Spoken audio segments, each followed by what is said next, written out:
Le prix est correct, mais malgré tout, il y a plusieurs anomalies et ça, c'est des trucs vraiment importants à repérer quand vous faites des visites. On a posé une cuisine tout intégrée, donc avec le frigo, le congélateur, une salle de bain avec une douche à l'italienne que vous pouvez voir. Ici, on tombe dans une première pièce, il y a vraiment tout à reprendre, il y a toute la toiture à reprendre dans les combles. Mais c'est une opération à moins de 200 000 euros, c'est-à-dire qu'une personne qui gagne entre 2000 et 2500 euros par mois peut tout à fait la financer avec un petit peu de fonds propres.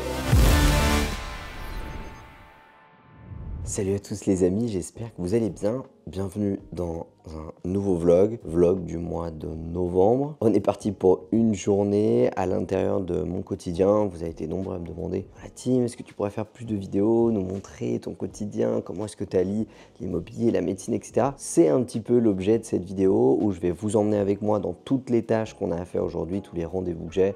On a une visite, je vais vous ramener sur le chantier où je vous avais emmené la dernière fois dans le précédent vlog, que je vous mets juste ici si vous ne l'avez pas vu, qui est un immeuble professionnel qu'on avait initialement et qu'on a entièrement rénové avec une habitation, un duplex au premier étage et un local commercial qu'on va vendre séparément. J'ai d'ailleurs vendu le duplex maintenant qu'il a été entièrement rénové. Je vais vous montrer ça. Là, il est 6h30 du matin. Je me réveille après tous les jours et je vous dis ça depuis que je suis papa parce que évidemment, tout ce qui est Miracle Morning, faire du sport le matin, tout ça, ça c'est bien quand on n'a pas d'enfants. Quand on a des enfants, on peut plus le faire, donc on adapte. Donc ici, je me réveille entre 5h30 et 6h tous les matins. J'ai une application que je vais vous montrer juste après qui calcule automatiquement quand est-ce que c'est le meilleur moment de se réveiller. Vous savez que le sommeil, ça fonctionne avec différentes phases. On a du sommeil léger jusqu'à du sommeil profond. Pour se réveiller depuis le sommeil profond, ça vous demande de remonter en termes de fréquence cérébrale et c'est beaucoup plus dur. Là ici, le réveil intelligent que je mets en place, il me réveille quand je suis en sommeil le plus superficiel possible dans cette plage horaire de 30 minutes, donc entre 5h30 et 6h. Là, il m'a réveillé à 5h55, il est 6h25. J'ai juste ici mon petit déj, un petit jus de raisin, une petite barre protéinée, mes 3 écrans, comme d'habitude, vous connaissez mon setup. Évidemment, mon associé, lui, il est au charbon depuis 4h30 du matin, un petit peu comme Marc Wahlberg. N'est-ce pas, jeune homme ? Oh bah oui. Et là d'ailleurs ça me fait penser que je vous ai jamais fait de vidéo sur mon nouveau setup dans mon bureau. Il y a plein de trucs à dire évidemment. Là je me suis mis, comme vous pouvez le voir, une belle vitrine. Là j'ai mon mur avec plein de trucs qui me tiennent vachement à cœur. Il faudrait que je prenne le temps de vous expliquer chaque objet d'où ça vient. Ça, c'est de l'hélice d'avion de mon arrière-grand-père qui était pilote de chasse dans l'armée française. Ici, j'ai une Joconde, le nom de l'entreprise. Ici, j'ai une petite photo de ma femme et de ma petite fille. Ça, c'est un arc que j'ai eu à Monument Valley aux États-Unis, si vous connaissez, qui est un coin de la Californie où il y a encore des Indiens que j'avais eu pour mon anniversaire quand j'avais 8 ans. Enfin bref, j'ai réussi à garder pas mal de trucs. Et ça fait un setup qui est plutôt très agréable pour être productif et efficace. Voilà un peu à quoi ça ressemble l'application dont je vous parlais. Donc ça calcule automatiquement les phases de sommeil dans lesquelles vous avez été. C'est en fait, vous mettez votre téléphone sur mode avion, vous le mettez sous votre oreiller et ça va vous donner quand même pas mal de métriques qui sont assez sympas. Voilà, alors moi je garde en plus mon Apple Watch pour dormir, donc connecté automatiquement avec mon Apple Watch, ça me permet d'avoir pas mal de choses. J'ai même enregistré mes ronflements si j'en ai besoin. Bon, ça c'est moins utile et c'est surtout le réveil intelligent qui est la fonctionnalité qui est la plus cool pour moi. Donc là, il me reste environ 1 heure, je dirais, peut-être 1h30 avant que ma petite fille se réveille, qu'on allait la chercher ensemble. C'est vraiment là où j'essaye d'avoir ces 2 heures le matin de travail ultra productif, où je vais faire tout ce qui va me permettre de ne pas être pollué dans la journée. Souvent le matin, vous virez sur des vidéos sur YouTube, on vous dit la loi de Pareto, machin, le 80-20, il faut que les 2 heures de votre journée, vous travaillez sur la chose la plus importante qui va changer votre vie. Moi, je suis pas particulièrement persuadé par cette loi et je suis pas fan de cette organisation. Moi, le matin, j'essaye de faire tous les trucs qui peuvent, vous savez, vous occuper l'esprit. Donc, je fais ma partie de mailing où je réponds à la majorité de mes mails, je fais toutes les petites tâches, je prévois les appels que je vais passer dans la journée si jamais j'en ai. J'essaye de faire en sorte que quand après j'enchaîne soit sur une journée qui a plus une tendance immobilière, ça va être le cas aujourd'hui, mais quand même la majorité de mes journées ont une tendance médicale où je vois des patients. Quand je vois un patient, le but du jeu, c'est que je sois à 100% concentré sur son dossier et que je sois pas en train de me dire « Ah putain, faut que je rappelle tel locataire, et puis il faut que je rappelle tel acheteur, et puis j'ai obligé de relancer tel agent immobilier. » Non, le but du jeu, c'est d'éviter ça au maximum, raison pour laquelle j'abats toutes ces tâches le matin directement. Je vais vous montrer comment je m'organise. Donc, je travaille, comme vous le savez, avec le logiciel Asana pour la gestion des tâches et la gestion de mes équipes. Et sinon, sur mon Google Agenda, voilà un peu comment ça fonctionne. Donc là, on a une grande partie des rendez-vous de la journée. En vert, c'est toutes les petites tâches récurrentes que j'ai à faire. Les absences, c'est le temps familial que je me réserve et que je planifie sur mon agenda. Et puis ensuite, les différentes matières. Tout ce qui est en bleu, c'est tout ce qui va être en lien avec la médecine. Tout ce qui est en violet, c'est l'immobilier ou le business. Et tout ce qui est en vert, c'est des tâches multiples et variées. Là, ce matin, il faut notamment que je relance une banque dans laquelle j'ai déposé un dossier de financement pour un futur bien. Je vous ferai visiter peut-être dans le vlog du mois prochain. Il faut aussi que je m'occupe de rédiger la fiche de poste pour une nouvelle assistante exécutive qui va me rejoindre à l'intérieur de mon école de formation. On apprend aux gens à faire de l'immobilier locatif, à passer de 0 à 1 et de 1 à 10 biens immobiliers. Tout ça sans, vous voyez, ce côté un peu flambeur, rentier, etc. Bien évidemment qu'on aurait tous envie d'être rentier, c'est le but du jeu. Mais ici, c'est surtout de faire un investissement solide sur la durée. Je vais me focus sur ces tâches-là et je vous dis à tout à l'heure.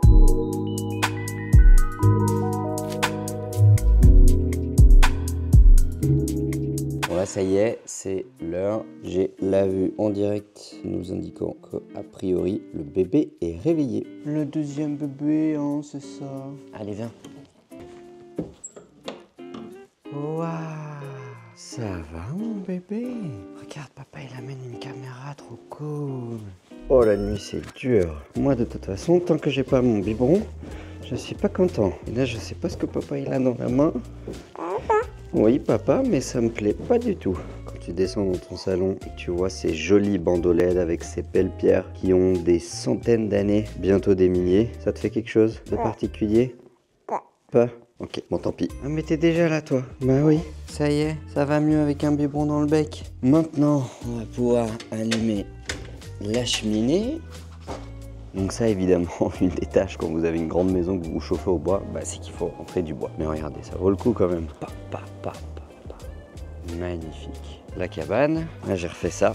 Ça je vous avais pas montré, j'ai refait toutes les travées ici pour avoir ici mon bûcher. Bon là il me reste plus beaucoup, j'en ai plein là-bas. La petite boîte qui va avec, ici j'ai du reste. Là faut que je remplisse. Et là j'ai encore un peu de stock. Tout ça donnant directement sur la douve du château. Et que le feu sacré soit une chance pour moi aujourd'hui d'avoir réussi à allumer le feu du premier coup.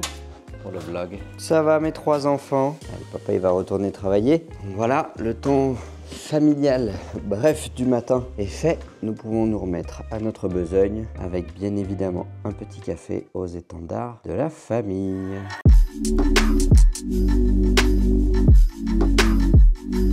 Qu'est-ce que vous faites? Eh oh, vous perdez pas les clés, hein? Vous les avez volées. Vous avez volé les clés des appartements de Papou. Il suffit de pas grand-chose.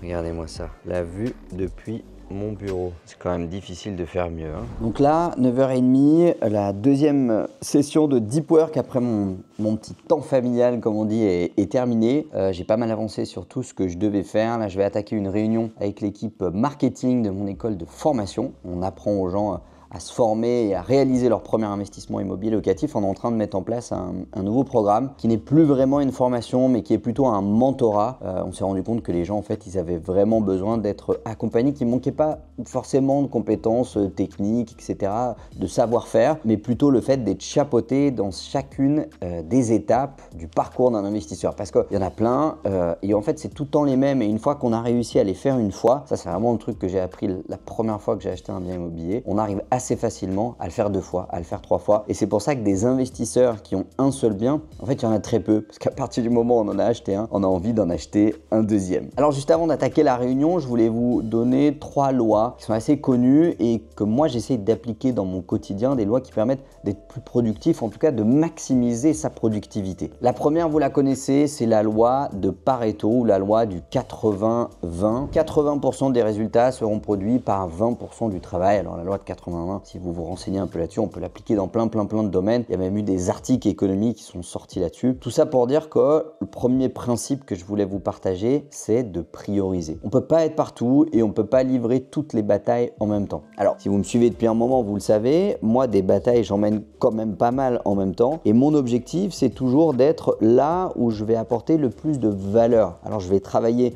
moi sur tous les sujets quasiment tous les jours, c'est-à-dire que tous les jours je travaille sur mon projet pour ma maison de santé, je travaille sur mon parc immobilier, je travaille sur mon école de formation pour vous aider à investir dans l'immobilier et je travaille sur tous ces sujets vraiment un petit peu tous les jours. Mais malgré tout, j'essaye d'appliquer cette loi du 80-20 dans mon quotidien, et c'est-à-dire d'éviter de faire ce qui ne sert à rien et de faire uniquement les choses qui vont avoir de l'impact. Et j'évite de m'emmerder avec des futilités. À chaque fois, je me pose la question, est-ce que vraiment ce que je suis en train de faire est utile? Et si c'est pas le cas, j'arrête de le faire. La deuxième loi de productivité, c'est la loi de Parkinson qui indique que quand on définit des horaires de travail, en fait, ils vont s'étendre pendant tout le temps qu'on a disponible. C'est-à-dire que si vous attaquez par exemple une matinée en vous disant bon, ce matin il faut que je rédige le script pour ma prochaine vidéo YouTube, et que vous ne mettez pas de borne, vous ne mettez pas de deadline comme vous l'avez vu tout à l'heure dans mon planning, moi tout est timé parce que j'ai des rendez-vous tout le temps, et bien en fait si vous avez 3 heures vous allez mettre 3 heures, si vous avez 1h30 vous allez mettre 1h30, et on pourrait penser qu'en 3 heures la qualité du travail sera supérieure à celle d'1h30, mais dans les faits c'est souvent pas le cas. Moralité de l'histoire, pour la loi de Parkinson, mettez-vous des deadlines claires et précises pour organiser vos sessions. Enfin, troisième loi qui est peut-être la plus importante que j'applique au quotidien, c'est la loi de Falkland. Quand il n'est pas nécessaire de prendre une décision, ça veut dire qu'il ne faut pas prendre de décision. Alors, elle est un peu connexe cette loi avec une autre que je m'applique à moi personnellement. Je ne prends jamais de décision importante pour ma vie, qu'elle soit professionnelle ou personnelle, après 18h. Tout simplement parce qu'après 18h, moi, vous l'avez vu, je commence au bureau entre 6h et 6h30 le matin. Et bien, tout simplement, je ne peux pas avoir la réactivité d'esprit et surtout la clarté d'esprit que j'avais le matin. Et c'est pour ça que la majorité des décisions importantes que je prends pour ma vie, encore une fois pro et perso, ça se passe le matin. Bref, voilà pour ces 3 petites lois. On va enchaîner directement avec le call. Réunion avec les équipes terminée. Je vais avoir d'autres réunions dans le reste de la journée. Vous allez de toute façon venir avec moi. On est parti pour une visite ce matin d'un petit immeuble entièrement rénové qui a l'air très sympa. C'est parti. Voilà les gars, on est dans l'immeuble. Bon, il y a beaucoup de jobs. Je vous fais faire un petit peu le tour. Là, grosso modo, on est au dernier étage, ok. Là, ça donne côté rue. Ici, ça donne côté rien. Vous allez voir, on a un palier ici. Voilà, là, c'est un autre immeuble en face. Donc ça, c'est un peu bizarre. Apparemment, ce serait 2 monopropriétés, mais avec une voie d'accès indépendante toute seule. Bon, je sais pas trop ce que ça va donner. Ici, vous avez en gros un petit couloir. Ici, on tombe dans une première pièce. Il y a vraiment tout à reprendre. Les plafonds, il y a toute la toiture à reprendre dans les combles. Ici, on a une autre petite pièce qui faisait office de salle de bain. Voilà, où tout est à reprendre. Vous voyez, il y a eu des infiltrations de partout et tout. Les planchers. Ici, on a une deuxième, du coup, petite pièce qui peut faire office d'une deuxième chambre. Ici, on voit pas très bien, mais on est sur des toits qui sont à l'intérieur d'un ensemble de bâtiments. Ici, donc, la deuxième petite chambre. Et là, on a le couloir. Là, on a fait le tour pour l'étage à peu près. Tac, je vais faire juste le premier. Là, on avait une arrivée de gaz, je pense. Et là, c'est à peu près la même découpe. Donc, une pièce principale. Ici, on donne toujours côté rue. Ici, on a une deuxième pièce, celle-ci qui est fermée. Là, derrière, on a accès donc à la fameuse intérieur de cour, mais sous toiture maintenant. Et a priori, c'était une cour commune avant. Et là, on a un deuxième petit couloir, hein, c'est ça, ouais, qui mène vers la deuxième pièce, qui est juste là. Une deuxième petite pièce, avec ici une espèce de salle de bain. Donc voilà, visite terminée, bonne visite, des choses intéressantes. Je pense que sur le plan locatif, il y a du potentiel. Sur le plan pour un éventuel arbitrage rapide, il y a du potentiel également, parce que ici on est dans un secteur où il y a un gros déficit de petites surfaces. Ici on est vraiment sur des petites surfaces. Le prix est correct, mais malgré tout il y a plusieurs anomalies, et ça c'est des trucs vraiment importants à repérer quand vous faites des visites. Il y a une belle fissure sur la façade, il y a toute une partie de façade qui est imbibée d'eau. Alors c'est vraiment juste derrière un chéneau, donc est-ce qu'il y a un problème de chéneau à une époque qui a été changé? Il y a toute la toiture à reprendre. Donc au vu de tous ces éléments, le prix est en fait quand même un peu cher, même si on parle de moins de 200 000 € pour cet immeuble. Mais malgré tout, le prix est probablement un peu cher. L'idée, tout simplement, une fois qu'on aura éclairci cette histoire de partie commune qui est mitoyenne entre 2 immeubles, qu'on aura pu avoir des plans, tout ça, on pourra travailler de manière plus efficace. Moi, en tout cas, une règle que je m'impose quand je fais des visites, c'est de vraiment prendre un moment. Donc c'est une demi-journée en général ou 3 bonnes heures. Une fois que j'ai toutes les informations pour réfléchir,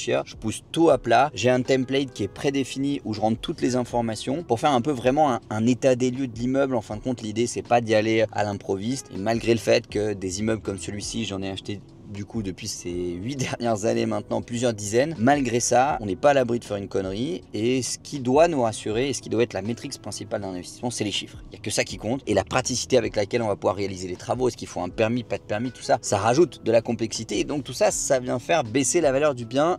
Bien évidemment, ça rentre en ligne de compte et là pour le coup, il y a beaucoup de jobs. Donc prochain vlog, peut-être que je vous donnerai la suite de cette visite, qu'elle soit positive, négative. Là, on va se diriger vers la maison de santé où je suis propriétaire, où j'ai les bureaux de mon entreprise également au dernier étage. C'est ma femme qui travaille, qui est la directrice administrative et financière de la société. On a 2-3 rendez-vous, réunions médicales entre midi et 2. Je vais vous expliquer un peu de quoi il s'agit, comment est-ce que ça marche. On se retrouve là-bas.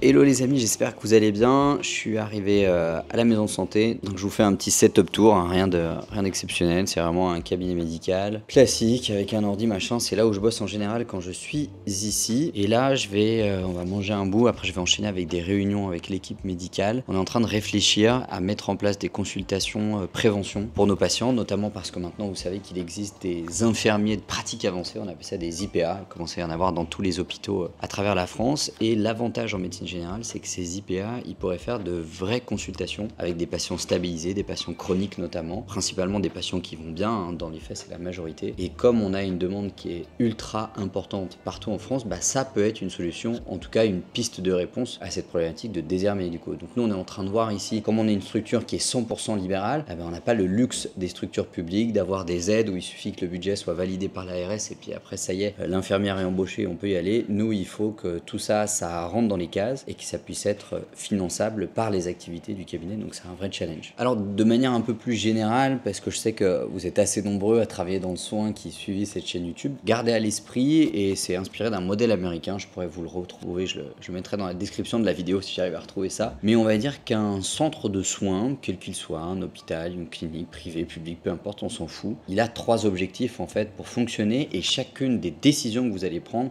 doit être centré sur ces 3 objectifs. Numéro 1, c'est le plus important, c'est d'améliorer sa qualité de soins, c'est-à-dire de mieux prendre en charge les gens et de pouvoir en prendre plus en charge, en tout cas de répondre à une demande de soins pour avoir un maillage territorial qui soit correct. C'est le premier axe. Deuxième axe, améliorer le confort et l'efficacité de ses praticiens, que ce soit en ayant un petit peu plus de personnel administratif, en ayant des locaux qui soient un peu plus adaptés, différentes salles d'attente, des cabinets de consultation un peu plus grands pour avoir un échographe, j'en sais rien, peu importe. On peut réfléchir à plein de trucs, mais ça c'est le deuxième axe. Et troisième axe, alors c'est plus vrai pour un centre privé et les centres publics sont un petit peu moins dépendants de ça, mais c'est bien évidemment générer du profit, puisque un centre médical c'est une entreprise et il faut que ça tourne, il faut que ça rentre, et il faut que ce soit rentable, il faut qu'on puisse payer tout le monde, il faut qu'on puisse payer le matériel, et pour faire de la croissance et pour prendre en charge mieux les gens, il faut de l'argent. Tout ça, ça tombe pas du ciel, ça pousse pas sur les arbres. Donc ça c'est le troisième axe, il faut que ça vaille le coup sur le plan financier. Alors il y a plein de choses qu'on ne peut pas faire parce que sur le plan financier ce n'est pas rémunéré, il y a plein de choses qui peuvent répondre à un de ces 3 critères mais pas aux 2 autres. Nous en tout cas on se fixe comme guideline, on va dire que ça répond au moins à 2 de ces 3 critères quand on prend une décision d'embaucher une infirmière, d'acheter du matériel supplémentaire, d'ouvrir un cabinet supplémentaire pour un remplaçant, etc., etc. Bon, tous les codes de l'après-midi sont finis, ça fait du bien quand ça s'arrête parfois, parce que c'est vrai que d'enchaîner là comme ça 3 heures de réunion depuis tout à l'heure. Je vais vous emmener sur le chantier où je vous avais emmené la dernière fois, le fameux petit immeuble que je vends à la découpe. J'ai fait tous les travaux du premier étage, on va aller passer voir à quoi ça ressemble et après on va rentrer au château pour vous parler d'un nouveau projet que je suis en train de lancer également, qui je pense va vachement vous intéresser. C'est parti. Donc les amis, comme convenu, je vous fais le petit home tour, appartement tour, je sais pas trop comment il faut l'appeler, du local professionnel qu'on a entièrement rénové. Rappelez-vous, le petit immeuble où je vous remets la photo. Au rez-de-chaussée, il n'y a pas grand chose qui a changé, parce qu'on n'a effectivement pas fait grand chose, mis à part la division pour pouvoir vendre ces appartements. L'appartement que j'ai déjà revendu d'ailleurs et qui est actuellement sous compromis, et le rez-de-chaussée. Donc je vous fais visiter ça. Donc là, la porte principale qui n'était pas existante et qui donne dans les parties communes. Vous vous rappelez si vous avez regardé la vidéo précédente. Ici, donc on a entièrement rénové toutes les peintures, comme vous pouvez le voir. On a refait également tous les sols avec un parquet imitation bois. On a refait la plomberie. Ici, on avait un toilette qui était déjà existant mais qu'on a intégralement changé. Ici, on avait une chambre qui donnait côté cour. On a changé donc les radiateurs, on a mis le nouveau parquet bien propre et on a refait toutes les peintures, un petit bout d'isolation, changé les spots, tout ça pour que ce soit le plus propre possible. Ici sur la gauche, rappelez-vous, c'était un local technique où il y avait la baie de brassage qui était là. Donc on a remplacé par un tableau électrique indépendant, un petit ballon d'eau chaude, une trappe ici pour accéder aux nourrices pour fermer l'eau de l'appartement. Puis ça fait office d'un petit cagibi, ranger un peu de bordel, tout ça. Ici, on a notre porte pour monter à l'étage. D'ailleurs, particularité, rappelez-vous ici, on avait de l'OSB en face de nous qu'on a entièrement replaqué. On a fait toutes les plaintes d'escalier pour y accéder. Ici, c'était ouvert. On a entièrement refermé avec une cloison phonique, donc la fameuse SAD dont je vous ai déjà parlé. Et donc ici, on a la partie salon où le mur était vert initialement. Il y avait des paillasses sur les côtés. On a intégralement tout refait. On a posé une cuisine tout intégrée, donc avec le frigo, le congélateur, le four, la plaque, la hotte. Donc voilà, ça fait un joli truc assez sympa. Ça fait un duplex de quasi 70 mètres carrés. Vraiment très chouette. Je suis vraiment très content du rendu. Et donc à l'étage, on a gardé le vieil escalier en bois. On a essayé de faire le plus propre possible. Ici, toujours la trappe pour accéder à la toiture. Et là, on accède à l'étage du duplex. Voilà un petit peu à quoi ça ressemble. On a une sorte de sas. Ici, c'était ouvert initialement. On a fermé et on a fait une salle de bain. Voilà, qui est tout à fait correct et tout à fait joli, avec une douche à l'italienne que vous pouvez voir. Ici, moi, dans la caméra, un meuble vasque. Et ici, on a volontairement laissé de l'espace pour que les gens puissent se monter, s'ils le souhaitent, un dressing ou quelque chose comme ça. En tout cas, qu'ils aient une penderie à l'intérieur de la salle de bain, en sachant qu'il y a cet espace-là, un peu de transition entre les différentes parties qui pourrait servir aussi de dressing. Les Velux, on a créé une trappe pour accéder à la toiture de ce côté. Évidemment, changé le système de chauffage. On a mis des bains d'huile de partout. Et ici, toujours la chambre, donc qui vient un peu conclure la suite parentale. On a tout refait, l'isolation des murs périphériques, on a tout refait. C'est-à-dire que le mur qui est là était déjà isolé, mais le mur qui est là, qui est mitoyen, on a replaqué, on a remis de la laine. Celui-ci également et celui-ci également. Celui-là était déjà isolé en 140 ou 200, je ne sais plus de mémoire. On a changé le système de chauffage, on a mis des barreaux à la fenêtre, changé l'intégralité du sol et repeint la totalité au pistolet. Donc voilà, si vous regardez le vlog précédent où je vous avais montré à quoi ça ressemblait avant qu'on fasse les travaux, ensuite pendant qu'on fasse les travaux, je pense que vous verrez qu'il y a eu un sacré changement. Et en tout cas, ça paye. Cet appartement, il est déjà vendu, il est sous compromis. Normalement, il n'y aura pas de souci de financement pour l'acquéreur. Mais dans le vlog du mois prochain, je vous tiendrai au courant et je vous dirai un petit peu ce qu'il en est. Encore une fois, ici, on est sur une opération qui, pour ma part, a été de l'arbitrage patrimonial. J'avais cet immeuble dans mon portefeuille depuis plusieurs années déjà, pour principalement du professionnel. C'était loué à un secrétariat à domicile au rez-de-chaussée et à une ergothérapeute, je crois. Enfin, c'était sous-loué par la personne qui louait la totalité de l'immeuble en professionnel, alors qu'à la base c'était de l'habitation. Ça redevient de l'habitation, mais c'est une opération à moins de 200 000 euros, c'est-à-dire qu'une personne qui gagne entre 2000 et 2500 euros par mois peut tout à fait la financer avec un petit peu de fonds propres. Et c'est le genre de choses qu'on peut faire pour aller générer une jolie plus-value malgré tout. Donc voilà les amis, retour au bercail. Je viens d'arriver au château. Il est 19h07, quasi pile à l'heure pour le début du temps familial, comme on l'appelle. Donc voilà pour cette vidéo. J'espère en tout cas que vous avez aimé. J'avais envie de vous montrer un autre projet qui est une ferme, un éco-village que je vais construire sur le terrain du château, mais je vous en parlerai pour la prochaine vidéo. Je vous laisse avec ces petites images des extérieurs du château. Regardez ce qu'on a fait. On a mis un bandeau LED sur toutes les poutres du parking. On a mis des petites lumières à l'intérieur du jardin intérieur et bien sûr toujours la belle façade talochée qu'on voit juste ici. N'hésitez pas à liker la vidéo, à la partager, à vous abonner à la chaîne et je vous dis au mois prochain pour le vlog suivant. C'était Tim. Ciao!